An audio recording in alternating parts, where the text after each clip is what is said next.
वो बात पीछे छूट गई बंधुओं। स्नान की बात तो अब फिर से मांग जब आएगा, फिर से हम लोग वहां जाएंगे तो शुरू होगी। अब तो सवाल यह है कि नकली हिंदुओं का पर्दाफाश किया जाना है।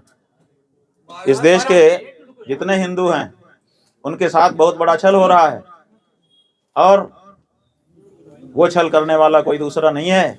अपने आप को साधु, अपने आप को योगी, अपने आप को संत, अपने आप को भगवाधारी सिद्ध करने वाले व्यक्ति और उसकी पार्टी के द्वारा किया जा रहा है। इसलिए इसका पर्दाफाश होना चाहिए। देखिए, बात यह है कि माफी की बात हमने जब प्रयाग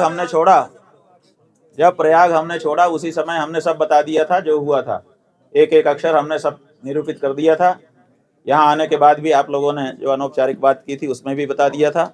हम चाहते हैं कि अब वो प्रकरण अगले माघ में ही उठाएं, नहीं तो हमारी गौ माता की रक्षा की जो मुहिम है उसमें बाधा आती है। और माफी मांगा जा रहा है वहां से। बात यह है कि माफी मांगने का तरीका होता है, और माफी ही होती है, क्षमा याचना करनी पड़ती है।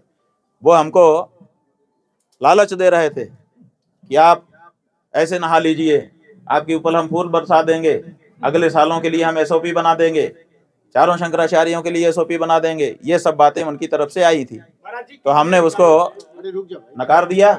हमने कहा कि जिन सन्यासियों के ऊपर, जिन बटुकों के ऊपर, जिन ब्रह्मचारियों के ऊपर, जिन माताओं के ऊपर, जिन बंधुओं के ऊपर, जिन वृद्धों के ऊपर आपने लाठी बरसाई है, एक ही शर्त है कि माफी मांगिए, क्षमा याचना करिए, और वो अगर क्षमा कर दें तो आगे बढ़िए।